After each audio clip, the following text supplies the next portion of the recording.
Hey guys, tonight we step through the heavy wooden gates of a medieval monastery, and the first thing that greets you isn't a halo of divine light or a choir of angels. No, it's the nose-tickling, oddly comforting perfume of cows, goats, and sheep mixed with the unmistakable tang of fermenting cheese wafting from cool stone cellars. You're not walking into a cathedral of incense. You're walking into a workshop of milk, salt, and patience. That's right. Tonight we're sinking into the many cheeses of medieval monasteries. You probably won't survive this if you're lactose intolerant, but hey, at least it'll be a gentle way to go. So, before you get comfortable, take a moment to like the video and subscribe, but only if you genuinely enjoy what I do here. And I'd love to know, where are you listening from, and what's the local time as you drift off tonight? Drop it in the comments. Now, dim the lights, maybe turn on a fan for that soft background hum, and let's ease into tonight's journey together. The stone under your sandals is cool, even in the lingering warmth of late afternoon. Above you, ivy clings to walls that have stood for centuries, their pale limestone slowly darkened by weather and time. Birds wheel in lazy arcs overhead, but it's the lower, earthier sounds that dominate cows snuffling in their stalls, goats clambering against fences, and the creak of a door where some novice monk has just slipped inside carrying a heavy wooden bucket. You inhale deeply, and there it is, a layered scent, rich and funky. Fresh hay, sour milk, and that heady tang of something halfway between bread dough and old socks that's cheese alive and breathing. Monasteries weren't only places of prayer. They were little ecosystems bustling with fields, gardens, breweries, and yes, cheese-making rooms. Imagine them as self-sufficient islands in a medieval sea of famine, war, and plagues. You follow the path past a barn, where a tired monk with hay in his beard gives you a nod.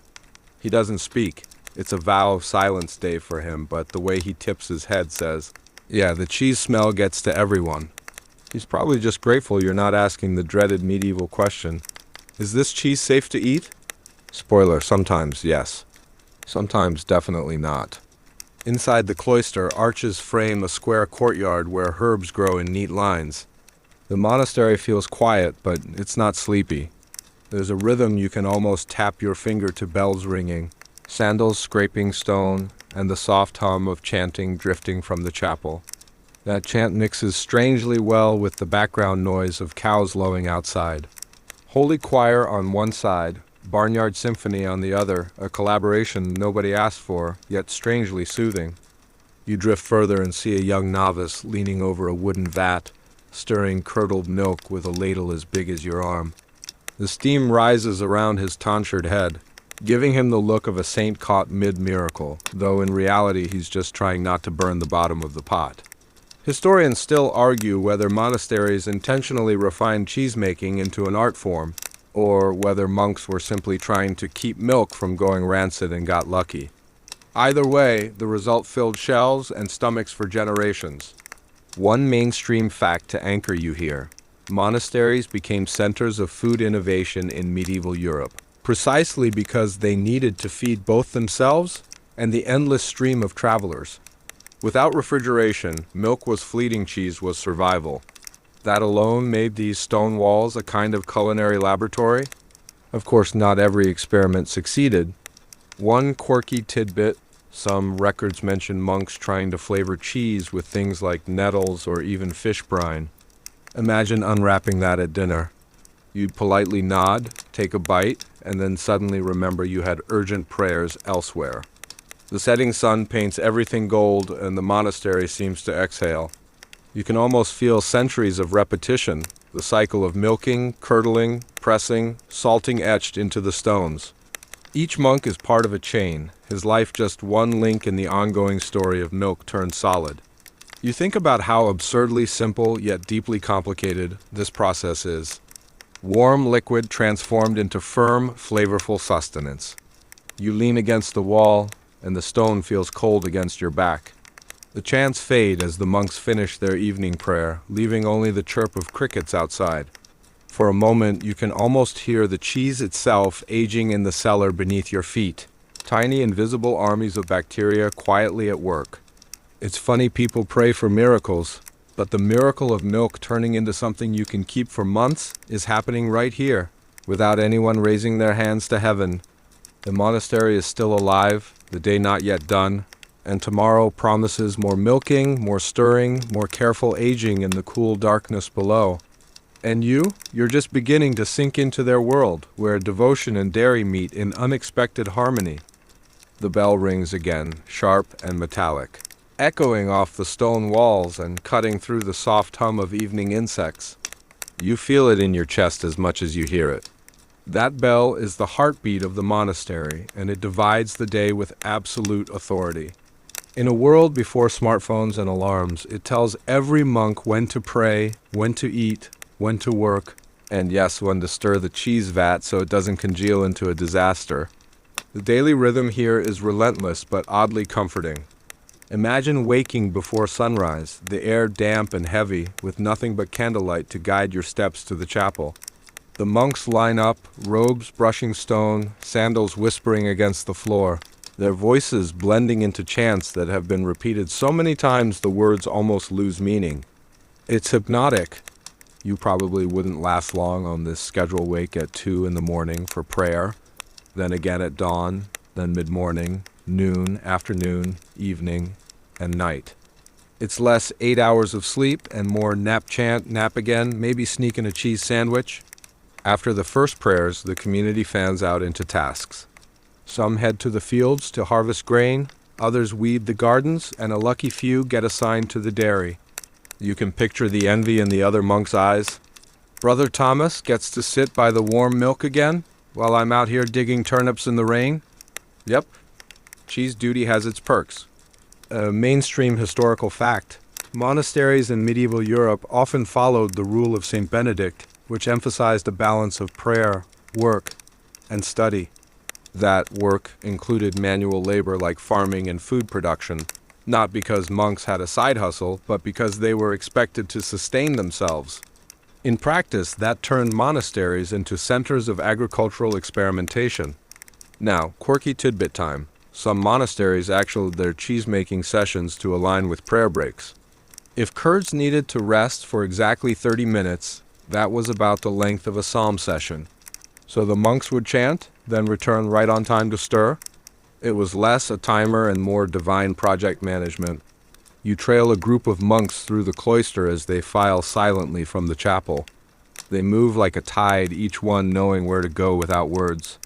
Some drift toward the cowpens, others to the kitchens. You follow the faint smell of warmed milk and end up in the cheese room again. The walls are thick, the air heavy with steam and sourness. A monk leans on his paddle, stirring slowly, while another sprinkles salt from a wooden scoop. Here's the open scholarly debate. Historians still argue whether medieval monasteries produced cheese primarily for survival, or if they deliberately sought out refinement and variety. Was the point to make something delicious or simply edible? Some argue the cheese was strictly pragmatic, while others say the monks enjoyed experimenting with textures, molds, and flavorings. Judging by the look of concentration on Brother Saltscooper's face, you suspect it's both. The bell rings again, this time gentler, signaling the end of a work session. The monks set down tools, wipe their hands on linen cloths, and walk back toward the courtyard. The rhythm doesn't allow lingering. Cheese has its time, prayer has its time, and rest has its time, though rest, you notice, seems to get the shortest slice of the pie chart. As you follow them back into the cloister, you feel yourself sinking into that rhythm too. Wake, work, pray, eat, work again, pray again. You don't need a planner. The bell has already decided for you. There's something oddly peaceful in giving up choice. If you were a medieval monk, you wouldn't be doom-scrolling Twitter, you'd be doom-stirring cheese at exactly the right hour, which honestly sounds healthier. Outside, the last light of day bleeds into indigo. Torches flicker along the walls. The monastery feels like a clock winding down for the night, but, it's only temporary.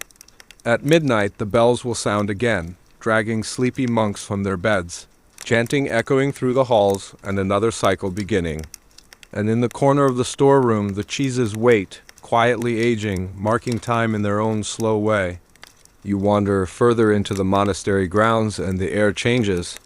The chapel's incense fades, replaced by the animal musk of barns and the grassy sweetness of pastures.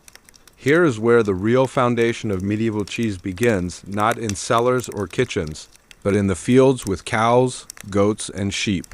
Monks step carefully among the pens, robes tucked up to avoid muck.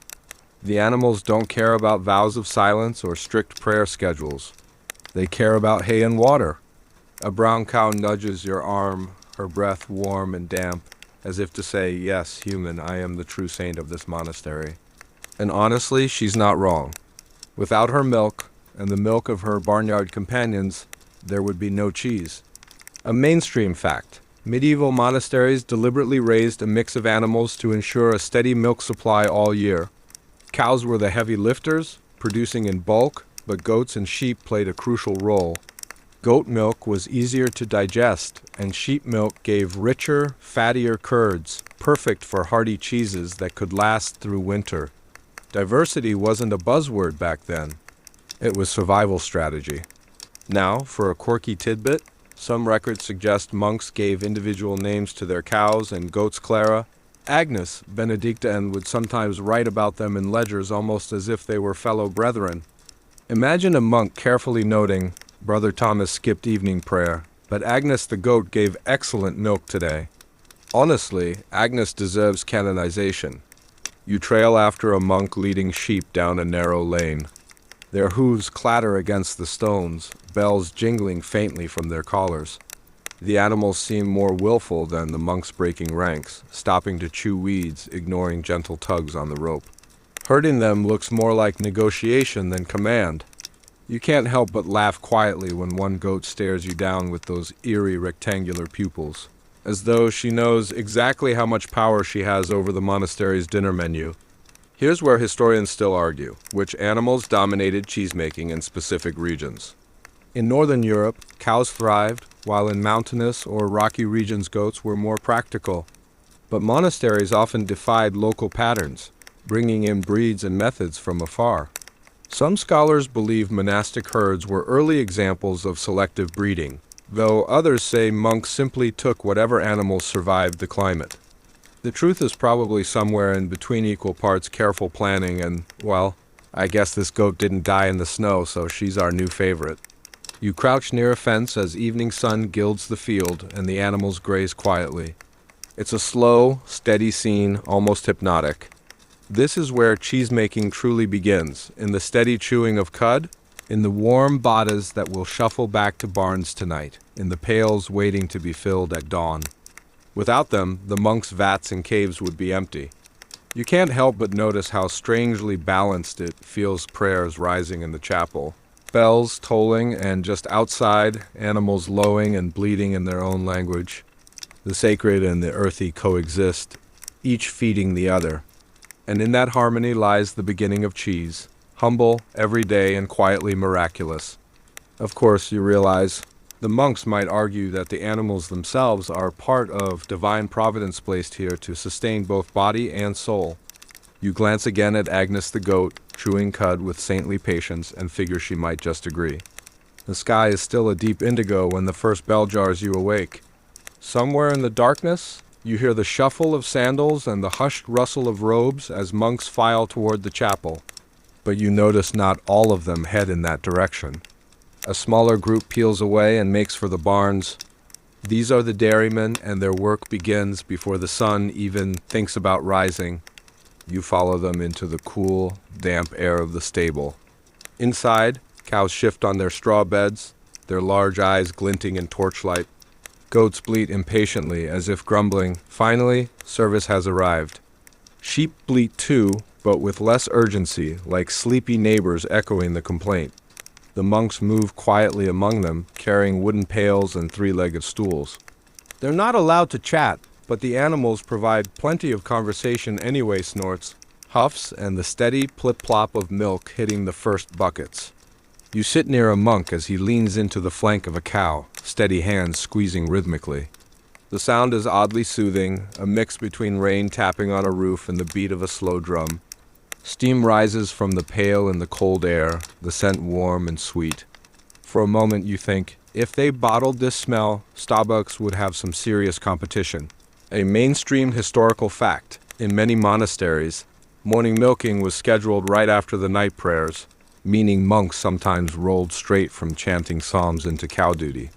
It wasn't glamorous, but it ensured the milk was fresh and ready for cheesemaking later in the day. Here's the quirky tidbit: some monasteries believed that chanting softly while milking could calm the animals and increase yield. So picture it, rows of monks murmuring prayers not only to God, but apparently to Daisy the cow. You can almost hear the bovine sigh. Ah, yes, Gregorian music. The pails fill slowly, each one a small treasure. When full, they're carried to a side room where other monks strain out stray hairs or bits of straw with linen cloth. Everything is done by hand, patient and deliberate. You realize there's no rushing this routine. The animals set the pace, not the humans. Historians still argue whether medieval milk yields were high enough to support all the cheesemaking attributed to monasteries. Some argue that cows back then produced much less milk than modern breeds, meaning monks must have relied heavily on goats and sheep. Others counter that clever breeding and careful feeding boosted output more than we assume. Either way, when you look into that steaming pail, you know every drop counts. Outside, the horizon softens with pink.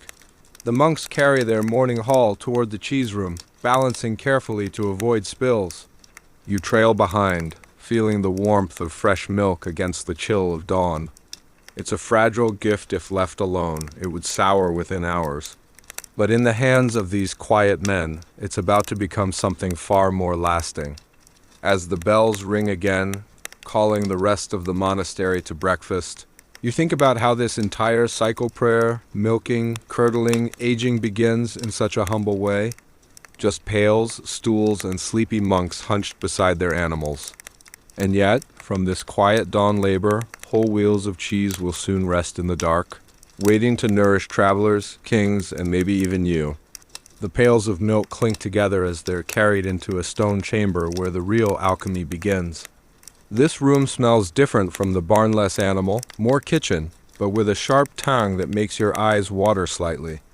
The walls are darkened by years of steam, the floor worn smooth by sandals, and in the center stands a massive wooden vat, already half filled with fresh milk that steams faintly in the chill morning air. A monk stirs with a paddle nearly taller than himself, moving slowly, methodically, as though coaxing the milk into revealing its secrets. Another monk sprinkles something in from a pouch, and the room seems to pause for a moment. That's rennet, the magic ingredient drawn from a calf's stomach lining. Without it, milk stays liquid. With it, milk becomes something else entirely. Within minutes, the transformation begins. The milk thickens, turning from a smooth white pool into a trembling mass, like pudding caught halfway through a nap. You lean closer and hear faint squeaks as the paddle presses into it, separating curds from whey. And suddenly you realize this is the same thing Miss Muffet was eating in that nursery rhyme, though far less dainty. Here's your mainstream fact. The process of turning milk into curds and whey was well established by the Middle Ages, and monasteries refined the timing and proportions to perfection.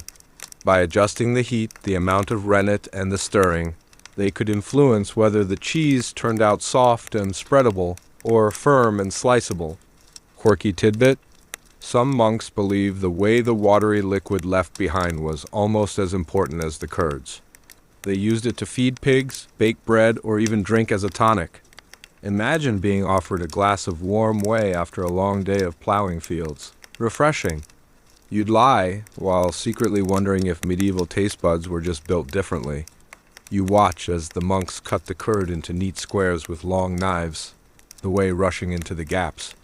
The sound is strange, half splash, half sigh, like the milk itself is relieved to finally split apart.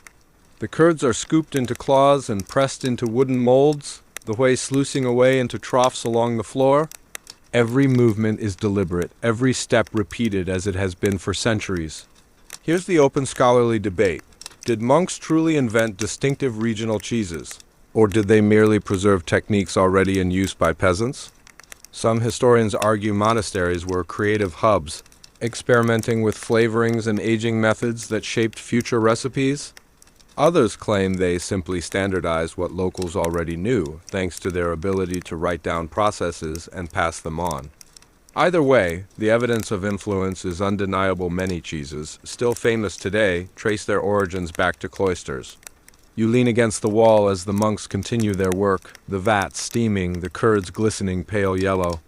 The room is warm and damp, a cocoon of transformation. And in the silence, broken only by the plop of whey and the scrape of paddles, you can't help but think, this feels like watching bread rise, or beer ferment, one of those small, invisible miracles that carried humanity through centuries. A novice slips on the wet floor and nearly dumps an entire bowl of curds onto himself. The older monk shoots him a look that could curdle milk on its own. You stifle a laugh. Even here, in this sacred process, comedy sneaks in. Cheese-making, it turns out, is not only holy work, it's slippery work. The molds are stacked carefully, cloth tied tight, and stones placed on top to press them firm. Slowly, the shapes of cheeses emerge, rounds, blocks, wheels, all humble now, but destined to become meals, currency, maybe even legends. And all of it started with that first stir, that first sprinkle of rennet. By the time the monks carry the heavy molds into the next chamber, dawn has fully broken outside. Birds sing, light spills across the courtyard, and the cheese, still soft and fragile, is on its way to becoming something solid, something enduring. You realize you've just watched milk transformed into history, and tomorrow it will happen all over again. The cheeses, still damp from pressing, are carried down a narrow stair into the cellar. The air cools instantly, wrapping around you like a damp cloak. Down here it smells darker stone, salt, and the faintly metallic tang of minerals seeping through the walls. The torches flicker, and their glow reveals rows of shelves stretching into the shadows, each lined with cheeses at different stages of life. Some are still pale and soft, barely holding shape. Others have hardened into firm wheels, their rinds mottled and fragrant like old leather soaked in grass and smoke. You hear the rhythmic splash of brine tubs as a monk lowers a wheel into salt water. The cheese bobs up, stubborn as a child avoiding bath time, until it finally sinks. Salt isn't just seasoning here, it's preservation, protection, transformation. Without it, the cheese would mold or rot within days. With it, the cheese can survive months, even years. A mainstream historical fact. Salt was so crucial in the Middle Ages that monasteries often owned rights to local salt springs or traded heavily for it. Cheese production without salt would have been unthinkable. In fact, some regions measured wealth not only in land or cattle, but in access to salt. Quirky tidbit, some monks experimented with rubbing cheeses in ashes, herbs, or even beer dregs to help them keep longer. Imagine stumbling on a wheel of ash-covered cheese in a dark cellar. You'd probably think it was a mistake, but surprise. You just invented a rustic delicacy. Centuries later, people paid top dollar for the same thing. You trail a monk deeper into the cellar. He carries a brush and gently scrubs the rind of a cheese, muttering under his breath as if soothing it. The brushing helps control mold growth and keeps the rind healthy. Watching him, you realize these monks spend more time pampering wheels of cheese than most people spend pampering themselves. Spa day for dairy. Here's the scholarly debate. Were medieval monastic cellars intentionally engineered to perfect aging conditions? Or were they just convenient basements that happened to work? Some historians argue the monks understood humidity and airflow, carefully designing spaces to keep cheeses at the right temperature. Others believe it was more trial and error, luck mixed with patience. Either way, the results were remarkable. You run your fingers along the damp stone wall, feeling how the air stays consistently cool even as the world above shifts from dawn to midday heat. Down here, time slows. Cheeses don't rush. They sit, they sweat, they harden, and in silence they transform. One monk pauses by a particularly massive wheel, big enough that two men have to roll it into place. He taps it with his knuckles, listening to the hollow thud. It's like testing a drum. His face gives nothing away, but you can imagine him thinking, yes, 2 more months, and this one will sing properly. The cellar feels almost like a crypt, except instead of bodies waiting for resurrection, it's milk waiting for reinvention. Each wheel is a promise of future meal, a future trade, maybe even a future gift of charity. You notice your breathing slowing, matching the rhythm of the monks at work. The quiet is deep, broken only by the occasional creak of wood, the scrape of brushes, or the splash of salt water. And here's the funny part. For all the solemnity, accidents still happen. Somewhere in history, a monk must have sneezed into a brining tub, or dropped a wheel that cracked and grew some strange mold. Instead of discarding it, someone tasted it, shrugged, and declared, "Actually, not bad." That's how entire cheese styles may have been born out of clumsiness and curiosity. You linger in the cellar a little longer, surrounded by these silent guardians of flavor. Then, slowly, you climb back toward the light, leaving behind the cool stillness, the salt, and the endless patience of aging wheels. Above ground, the monastery buzzes with prayer and chores. But below, in the cellar, time stretches and waits measured not in bells, but in rhymes forming quietly in the dark. The bells ring out again, higher and brighter this time, calling everyone toward the refectory. Long wooden tables are set with bowls of stew, baskets of coarse bread, and yes, slabs of cheese. For monks, food was as much a matter of discipline as devotion. And cheese, surprisingly, often found itself at the very heart of religious rules, feast days, and fasting loopholes. You slide onto a bench beside the monks. Nobody talks, at least not aloud. Meals are eaten in silence, with one monk reading aloud from scripture while the others chew thoughtfully. The bread is dense, the stew watery, but the cheese stands out, tangy, salty, and satisfyingly rich. It's the kind of thing that makes you nod to yourself like, yep, I'd survive medieval dining just fine. A mainstream fact, under the rule of St. Benedict, meat from four-legged animals was restricted for monks, especially during fasting seasons like Lent. That meant cheese became a vital protein source. Fish, beans, and dairy carried the community through long stretches when meat was off the table. And so, wheels of cheese weren't just snacks, they were survival strategies disguised as meals. Quirky tidbit, some monks interpreted the fasting rules in creative ways. Because cheese was technically milk made solid, certain monasteries argued it didn't really count as meat or indulgence. Others went further, treating odd foods like beaver tails as fish so they could sneak them in during Lent. Medieval theology could get flexible, let's say. You can picture a monk with cheese crumbs in his beard insisting, no, this is entirely allowed. Definitely holy cheese. The festive side of the calendar brought cheese back in force. Feast days often featured platters of soft, fresh rounds alongside cured meats and sweet pastries. On Easter in particular, cheese was both symbolic and practical, a return of rich foods after the long restraint of Lent. Imagine the joy of biting into a creamy wheel after 40 days of bean porridge. That first taste must have felt like pure resurrection. Here's the scholarly debate. Historians still argue how strictly monasteries followed these fasting rules. Some evidence suggests strict abstinence from animal products, cheese included, while other records point to leniency depending on region or order. The lines blur between ideal and practice, as they often do in history. Did monks really give up cheese every Lent, or did they find ways to reinterpret the rules? The written word says one thing, the existence of elaborate cheese recipes says another. Back in the refectory, you notice how cheese takes on a social role too. Monks slice from the same wheel, sharing portions equally, a symbol of community. The silence around the table makes each crunch of bread and each bite of cheese feel amplified like part of a ritual. When the meal ends, bowls are cleared, prayers are murmured, and everyone drifts back into their duties, bell pulling them like a tide. You linger, thinking about how cheese here is more than food. It's a loophole, a reward, a symbol of shared life. It keeps monks nourished when rules forbid meat, and it brightens feast days with indulgence. Somewhere between denial and celebration, between fasting and feasting, cheese finds its place. And as you stand from the bench, you catch one monk sneaking a second slice from the wheel, tucking it into his sleeve before scurrying away. Apparently, even in the holiest of communities, cheese inspires a little mischief.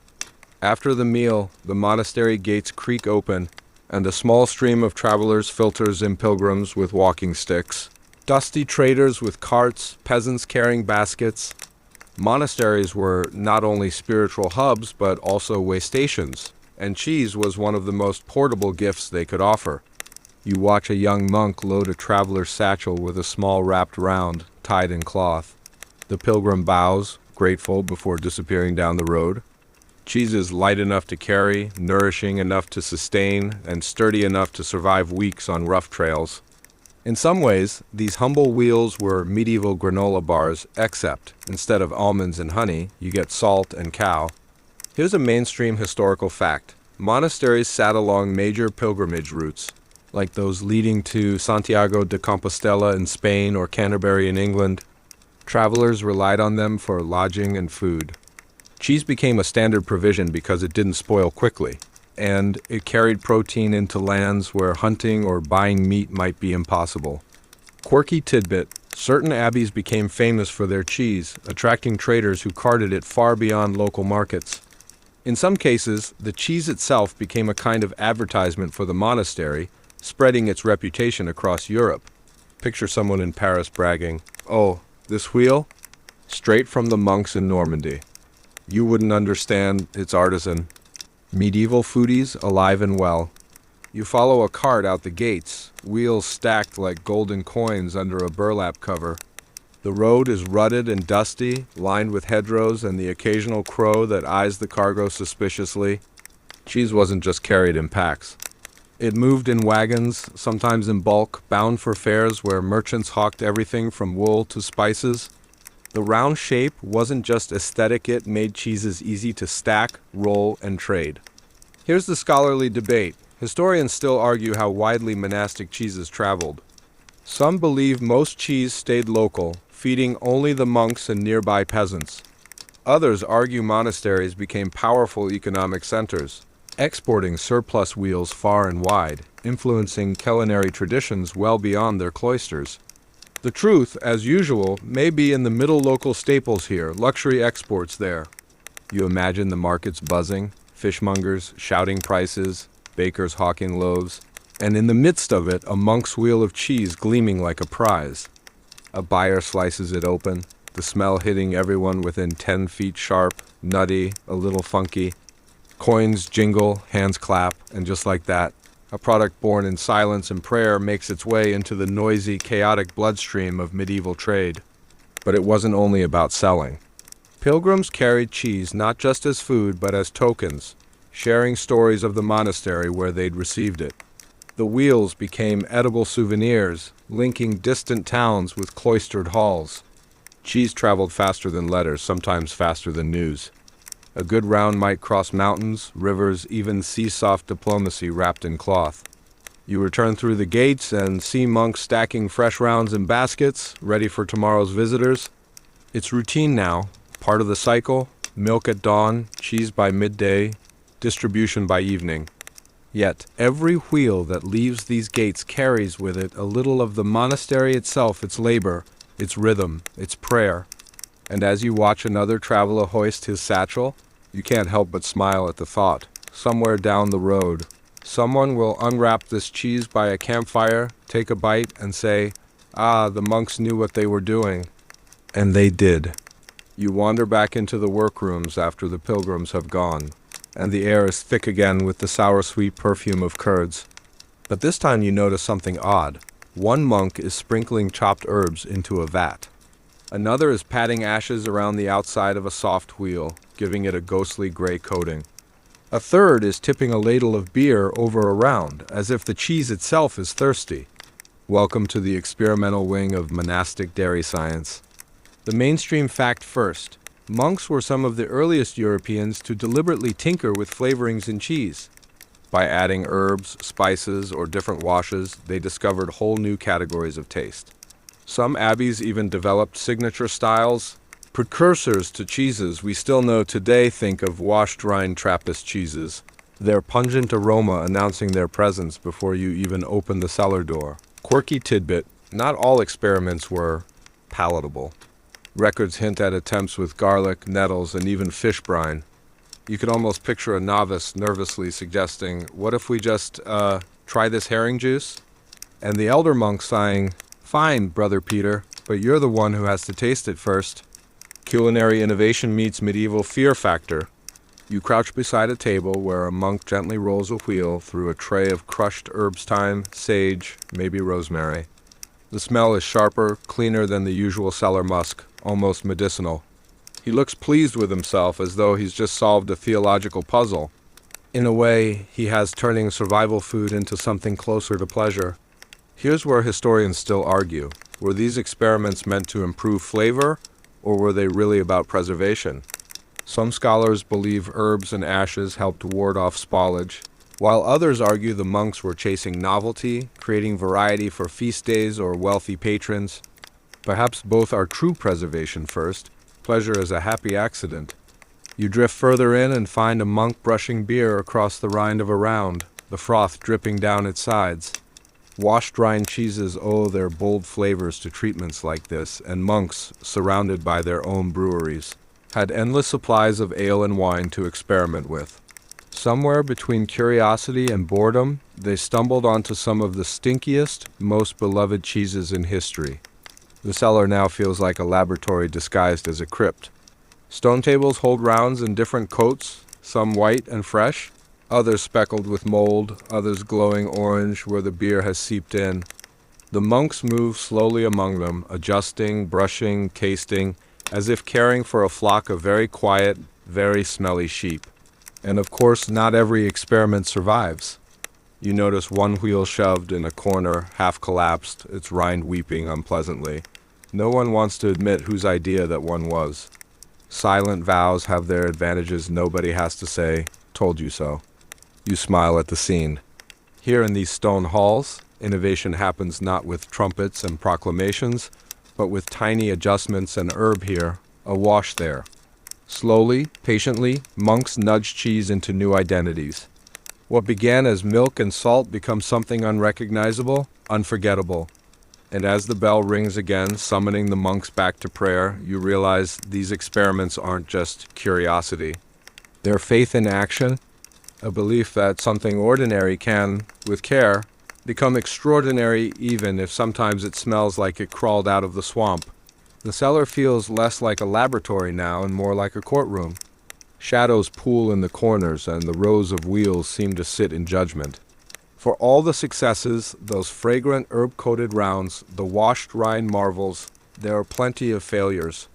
And in the tightly ordered life of a monastery, failure can ripple outward in curious ways. Here's your mainstream fact. Spoiled cheese wasn't just a minor nuisance. In the Middle Ages, food waste could be disastrous. Every wheel represented hours of labor and valuable animal milk.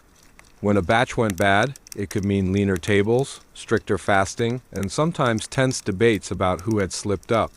You notice a novice monk approaching with a worried look, carrying a wheel that has gone runny, its rind sagging like a tired face. He sets it on the table, and a senior monk frowns. The silence is heavy. You can almost hear the younger monk wishing for the earth to swallow him whole. Somewhere in the back of your mind, you imagine a medieval Gordon Ramsay materializing to shout, "It's raw!" Though the actual monks are too polite for that. Quirky tidbit, some cheeses went so spectacularly bad that they became infamous. Chronicles mention wheels that turned a startling green or grew fur so thick you could comb it. One Italian tale tells of a cheese so overrun with mites it appeared to crawl on its own. A monk might insist, "It's just lively, but you're not fooled." Historians still argue whether monasteries enforced formal punishments for ruined food. Some evidence suggests spoiled wheels could be quietly fed to pigs or mixed into animal feed. Other accounts hint at sharper consequences, loss of privileges, stern lectures, maybe even penance duties like extra hours in the dairy. After all, in a place where order ruled every hour, letting milk go wrong could be seen as a spiritual lapse as well as a culinary one. You step further into the cellar and catch another kind of scandal, the whispered dispute. Imagine two monks bickering softly over which cellar shelf a prized wheel belonged on. Was it Brother Anselm's responsibility or Brother Martin's? A cheese gone missing, perhaps gifted to a passing noble without proper permission, could trigger weeks of cold shoulders in the refectory. Silent orders made these quarrels even more awkward. Picture furious glances and passive-aggressive sweeping of the floor. The air grows heavier as you pass rows of neglected rounds, their surfaces pocked and weeping. Some smell sour, others sharp enough to sting your eyes, yet not all bad cheese went to waste. Occasionally, monks tried to salvage failure scraping off molds, cutting away spoiled parts, or even rebrining the remains. Sometimes it worked, other times the pigs got lucky. And then there's the social scandal. Picture a visiting bishop biting into what was supposed to be a fine cheese, only to grimace at its funky surprise. Diplomacy could be derailed by dairy. You can't help but chuckle imagining scribes noting down solemnly, "The bishop was displeased with the cheese." Still, the monks persisted. Spoilage was the shadow side of experimentation and abundance. For every triumph, there were 3 flops. For every cherished wheel, there was one that had to be buried quietly in the garden. You lean against the cool wall and think, maybe that's the real miracle, not perfection, but the patience to keep stirring the curds after every failure. As the evening bell tolls, the monks shuffle out, leaving behind both treasure and disaster in the damp cellar. The smell lingers, half divine, half revolting, a reminder that devotion doesn't always smell like roses or even like edible dairy. The monastery gate stands wide open tonight, lanterns swaying in the breeze. You see weary travelers approach, their cloaks dusted with road grit, sandals worn thin, and stomachs groaning louder than the bells overhead. This is where cheese takes on a different role, not experiment, not indulgence, not scandal, but mercy. Mainstream fact: monasteries in medieval Europe served as hubs of charity. They weren't just religious retreats. They functioned as hospitals, inns, and food banks long before those terms existed. Monks were expected to feed the poor, heal the sick, and offer refuge. Cheese, with its long shelf life, became a staple of this mission. You watch a lay brother haul a hefty wheel to the gatehouse. He slices it carefully, handing thick wedges to a line of peasants. The villagers clutch them as if holding gold. Children bite eagerly, the rinds leaving little white flakes on their chins. The monks know this food won't solve poverty, but it softens hunger for a night. And that matters. Quirky tidbit: in some places, cheese was even distributed as a kind of medieval soup kitchen ration. A monastery in Burgundy was recorded giving each beggar a crust of bread, a ladle of broth, and a piece of cheese no larger than an egg. That's right, someone, centuries ago, carefully standardized charity by egg-sized portions of dairy. Efficiency meets compassion. Historians still argue whether this generosity was purely spiritual duty or also good PR. Was the cheese a tangible sermon on Christian charity or a way to keep locals loyal, ensuring the monastery's fields and flocks stayed unbothered? Probably both. You can imagine a weary peasant muttering, "God bless the monks," and their cheese, while privately wondering if the portion could have been a little bigger. Further down the cloister, you see another act of charity, wheels being carted to a hospice. Patients inside look pale and frail, lying on straw pallets. Cheese here isn't luxury, it's medicine. Soft curds provide protein for the weak, easy to chew for those missing teeth. One monk crumbles cheese into broth, stirring slowly as if conjuring strength into the pot. There's something profoundly human about this image. The most ordinary food transformed into balm for suffering. And yet, of course, not every recipient was grateful. Somewhere, surely, someone complained, "Again? Cheese?" Imagine being stuck in the Middle Ages, sick in bed, no Netflix, and the nurse keeps serving you endless variations of the same dairy product. A blessing, yes, but also maybe a bit much. The bells ring again and pilgrims arrive. Dusty, sunburnt, feet blistered from long walks to holy shrines. They collapse gratefully into the monastery's guest hall. Here, too, the monks offer them cheese. A humble meal that connects everyone. Rich merchant, poor farmer, sick widow. Barefoot child all chewing the same monastery-made wedge. For a fleeting moment, the social hierarchy blurs. The night deepens, the line at the gate shortens, and the monks retreat back inside. Empty platters remain, the smell of cheese still lingering in the cool air. You imagine the poor trudging away, clutching their rations tightly, hoping the food lasts until tomorrow. You imagine the sick sighing with relief at a warm bowl. You imagine the pilgrims whispering prayers of thanks as they drift into exhausted sleep. Charity, here, doesn't look like grand gestures. It looks like wheels quietly rolling from cellar to gate, nourishing lives that might otherwise flicker out. And for the monks, maybe that was the holiest work of all. The monastery feels quieter now, though you sense a shift in tone. Tonight, cheese is not charity, nor experiment, nor humble ration its currency. In this candlelit world where coins are scarce and politics often move at the speed of rumor, wheels of cheese serve as gifts, bribes, and subtle arguments all their own. Mainstream fact: medieval monasteries were deeply entangled in politics. Despite vows of poverty, they controlled land, flocks, and sometimes entire villages. Their leaders were often courted by nobles, bishops, even kings. A wheel of monastery cheese, hefty and fragrant, could become part of that dance.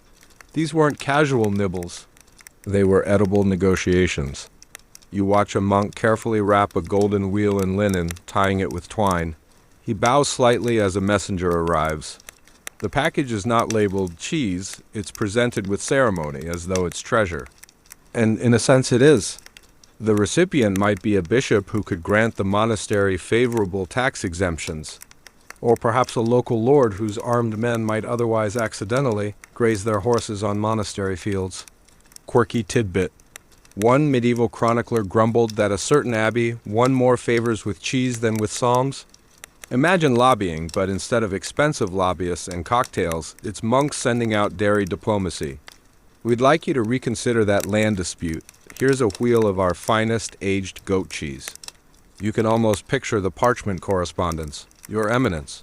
Enclosed, please find one argument pressed and salted. Historians still argue whether these cheese gifts were sincere tokens of respect or thinly veiled bribes. The line between generous offering and strategic dairy payoff is blurry. A bishop may have thought, the monks honor me, while privately thinking, at least this wheel tastes better than their last sermon. Picture now a noble banquet. Silver platters gleam, goblets clink, and at the center sits a giant monastery cheese. Squires cut it into slices while courtiers nod approvingly. The cheese is praised, not just for flavor, but for what it signals. The monks respect the noble's authority enough to send their very best. At this table, cheese doesn't just melt on tongues. It oils the gears of politics. But it wasn't always smooth. Scandal could brew. One tale tells of a lord who received a smaller cheese than his rival in salt. Was it oversight? Was it shade? Either way, the slight sparked whispered gossip. Suddenly, cheese distribution became a medieval version of social media drama. Did you hear the abbey gave him the bigger wheel? Cue outrage, unfollows, and possibly armored men at the gate. There's a certain humor in imagining major historical events pivoting around dairy. While treaties and wars depended on blood and ink, perhaps a few were nudged along by whether someone received an extra ripe gift. You can't help but think, if the monks had Instagram, their cheese diplomacy hall post would be legendary. As you wander the cloister, you notice a shelf stacked with smaller cheeses. These, you learn, are for minor favors. Not every negotiation warrants a whole wheel, sometimes a wedge suffices. A judge in a small dispute, a bailiff with influence over grazing rights. Even a traveling scholar who might write favorably about the abbey's library, all might receive a slice. Wrapped in cloth, tucked quietly into their hands. The night grows colder, but the monastery's halls are warm with the scent of aging dairy and quiet strategy. You realize these monks, who chant prayers at dawn, also play politics at dusk. Their tools? Not armies, not weapons, but wheels round, fragrant, persuasive. As you drift towards sleep, you consider maybe the real power of medieval cheese wasn't in its taste, but in its ability to cross thresholds. From cellar to banquet hall, from monk to noble, from quiet cloister to noisy court cheese traveled as both food and message. A silent negotiator, rolling softly through history. By now, you've followed cheese through kitchens, cellars, and banquet halls, but tonight it takes on yet another role, not as food, not as politics, but as wonder. In medieval monasteries, legends and miracles grew like vines across the cloister walls, and cheese somehow found its way into more than a few. Mainstream fact: medieval hagiographies, those long, glowing biographies of saints, are full of miraculous foods. Loaves that never run out, fish that leap onto plates, wine that refills itself. Cheese had its place too. Some saints were said to have multiplied wheels to feed starving pilgrims. Others supposedly cured sickness with nothing more than a blessed slice. In an age when medicine was herbs and hope, a cheese that healed a fever seemed entirely believable. Quirky tidbit. One monastery told of a wheel that refused to mold. It was stored in a damp cellar for years, yet stayed fresh as if preserved by divine hand. Pilgrims came to see it, murmuring prayers in the flickering candlelight. Of course, it may have just been unusually salty cheese, but try telling that to someone who walked barefoot across Europe to touch it. Historians still argue whether these miracle cheeses were devout exaggerations or simply marketing. A monastery that boasted of healing cheese conveniently attracted more pilgrims, which meant more donations. Was it faith or clever advertising cloaked in incense? The truth likely melted somewhere in between. You picture a winter night centuries ago. A child lies sick in a straw bed. His mother, desperate, carries him to the abbey. A monk breaks off a sliver of their holy cheese, presses it to the child's lips, and whispers a prayer. The story goes that by morning the child's fever breaks. Was it divine power? A placebo? Or simply that the illness had run its natural course? The monks didn't question. They only added another line to their legend. Not all cheese miracles were so solemn. Some tales veer into the delightfully absurd. One story insists that a mouse gnawed at a holy cheese and dropped dead instantly, proof that it was so sanctified no creature could consume it unworthily. Another legend says that a monk once dreamed of the Virgin Mary, who handed him a shining golden wheel of cheese and told him to keep making it, exactly that way, forever. Did he follow the recipe? You bet he did. By torchlight, you imagine the monastery's pilgrims trailing in, wide-eyed, pressing coins into alms boxes just for a glimpse of the cheese that will not rot. The monks chant, candles flicker, and the dairy sits in its niche like a relic, a silent wheel elevated to sainthood. But miracles weren't only inward-facing. Some abbeys sent blessed cheeses to nobles before battles. Knights strapped them under armor as talismans. Did they work? Hard to say. Victorious knights often claimed they did. Fallen knights were too quiet to disagree. Yet the belief itself mattered. Cheese became a charm of courage, a holy snack tucked into the folds of faith. As you wander deeper into the cloister corridors, the tales blur with the stone shadows. You find yourself thinking, maybe it didn't matter whether the cheese truly healed or lasted forever. Maybe the miracle was the comfort it gave. A wheel on the altar said, "You are cared for, there is hope, even in hunger." Sometimes that hope was more nourishing than the food itself.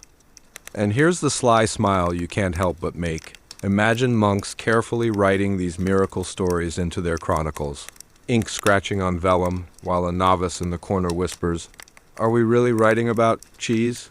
The elder monk hushes him, dips his quill again, and continues. History, it seems, is rarely free from a dash of whimsy. The bells toll midnight. Pilgrims sleep on straw mats, monks pace the cloister, and somewhere below, in the dark, a wheel of cheese rests, perhaps ordinary, perhaps extraordinary, but for centuries believed to be touched by heaven. From whispered miracles and holy legends, the story of cheese drifts outward beyond cloister walls into villages, markets, and eventually whole regions. Monastic cheesemaking did not remain hidden behind stone. It spilled across Europe like milk poured into a waiting pan. Mainstream fact: many of today's famous European cheeses trace their roots to medieval monasteries. Think of French varieties like Munster, or Swiss wheels like Emmental. Their beginnings often tie back to monks refining techniques in cloistered kitchens. Monasteries became laboratories of dairy, and when peasants or traders encountered their products, they carried both taste and method back home. Over centuries, those methods evolved into regional specialties. Quirky tidbit: monks weren't shy about tweaking recipes to fit local quirks. If they had chestnuts nearby, chestnut leaves became wrappers. If their cellars were particularly drafty, they leaned into it, letting breezes sculpt distinctive rinds. One abbey supposedly discovered that storing cheese next to a beer barrel gave it a strange tang, and instead of hiding it, they doubled down. Congratulations, Europe, your first beer-washed cheese. Historians still argue whether monasteries deliberately seeded these traditions or whether it happened by accident, through servants, peasants, and lay brothers carrying the craft outward. Maybe monks saw it as part of charity sharing knowledge of preservation with the hungry, or maybe they just couldn't stop nosy neighbors from peeking into their vats. Either way, the knowledge spread quietly and steadily. Picture the weekly village market. Tents flap, chickens squawk, and amid the chaos, you spot a wheel of cheese laid out on linen. The seller proudly insists, "This is the style of the abbey up the hill." Word of mouth is as powerful as parchment. Soon, that cheese earns a name of its own, linked not only to monks but to the soil, air, and animals of that region. Local identity and monastic innovation intertwine, and cheese becomes a badge of place. Trade routes magnify the effect. Pilgrims who once came to monasteries for prayer now carry cheese recipes to far corners of Christendom. Merchants taste, buy, and sell, pushing flavors into towns that never saw a cloister. Suddenly, a recipe once whispered over vats in candlelight is being sold by the pound in bustling city markets. The ripple continues. Rulers notice. Townsfolk notice. Even competing abbeys notice. Some monasteries form reputations so strong that their cheeses are demanded by dukes and bishops, almost like luxury imports.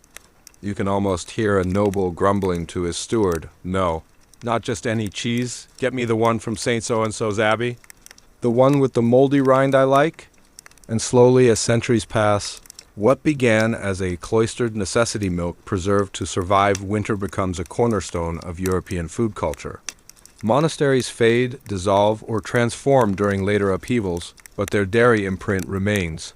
Every wedge of Roquefort, every square of Limburger, every slice of semi-hard Swiss still carries, faintly, the ghost of chanting monks.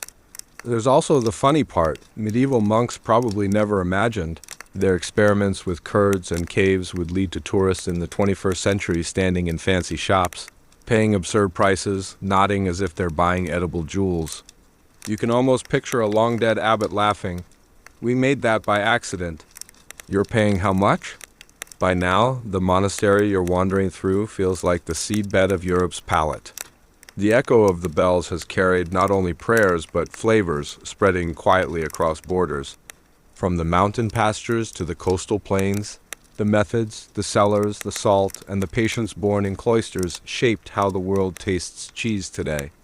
As you drift down another corridor, shadows stretching like spilled ink, you feel the weight of continuity.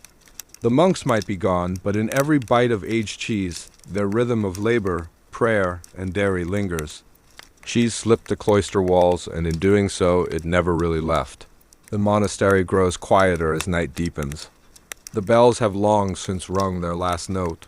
The chants faded into silence, leaving only the soft drip of water in stone corridors and the faint must of cellars where wheels of cheese dream their long, slow ripening. You walk through shadowed halls where candlelight flickers, catching dust motes that float like tiny stars. The cheese rests 200s of wheels stacked in orderly rows, their rinds hardening, their insides changing grain by grain. You lean close, and it's almost as if they breathe, exhaling the history of milk, salt, and patience. This is the twilight of the cloister, where monks tuck themselves into straw mattresses, while their cheese continues its invisible labor through the night. Mainstream fact. Many monasteries time their cheese-making not only to the seasons, but to the liturgical calendar. Certain feast days dictated when cows could be milked, when butter and cheese could be eaten, and when fasting required dairy substitutes. Even in sleep, the schedule of the church shaped the rhythms of dairy. Quirky tidbit. In some abbeys, monks swore that cheese wheels aged better if psalms were sung near the cellar. A few even believed moldy rinds responded to prayerful vibration, an early, accidental form of sound therapy. Imagine mold thriving to Gregorian chant, scientifically unlikely, but delightfully atmospheric. Historians still argue whether monastic cheesemaking was meant primarily for survival or for revenue. Did monks see dairy as a sacred duty to sustain the brotherhood, or as an enterprise to fund manuscripts, stonework, and pilgrim shelters? Perhaps it was both holy nourishment and practical economy intertwined, much like prayer and work themselves. As you drift past a cloister garden, Moonlight touching the herbs used in flavored cheeses, thyme, sage, fennel. You feel the cycle closing. Animals fed, milk drawn, curds pressed, wheels salted, caves filled, markets supplied, peasants fed, nobles gifted. And finally, silence. The monastery rests, but its cheeses remain, slow ticking clocks of flavor, carrying time forward. You pause, sensing that you followed this story from the first milking to the wide sweep of European tradition. The monks vanish into the centuries, but the cheese abides, carrying their fingerprints. Even now, in your world of refrigerators and supermarket shelves, echoes of this cloistered labor sit on dinner tables. A sliver of brie, a crumble of blue, a wedge of cheddar, they whisper of bells and chants. Cellars and patience, faith and survival. The last candle sputters, the last monk sighs into sleep. The cloister is still, but you linger, watching the moonlight slip across old stone, across racks of cheese wheels that will live far longer than the men who tended them. You feel yourself growing heavy, your thoughts softening like curds settling at the bottom of warm milk. And now, as the story slows, so do you. The monastery grows dim, its stone corridors fading into darkness, its cellars hushed, its animals long since settled in their barns. All that remains is the slow breathing of the night and the quiet patience of cheese wheels, waiting in the shadows, holding centuries within their rinds. Your own breathing mirrors theirs, steady and calm. Each inhale, each exhale stretches a little longer, a little deeper, as if you too are aging gently in a cool, silent cellar. The world outside softens, its noises distant like faint bells across a valley. What matters is here, in this stillness. The monks sleep, and you join them, not in their straw cots, but in the calm they carried into every day. Their rhythms, prayer, work, rest flow into you now as a quiet tide. Whatever worries followed you into this night, they fall away like milk strained from curds, leaving only what is simple, steady, and nourishing. Picture yourself lying down in a cloister garden under a sky brushed with stars. The air is cool, the stone walls protective, the scent of herbs and distant cheese, faint but comforting. The hush of night gathers around you, holding you, rocking you towards sleep. You are safe here, you are at peace, and you are ready to drift. End of script. Sweet dreams.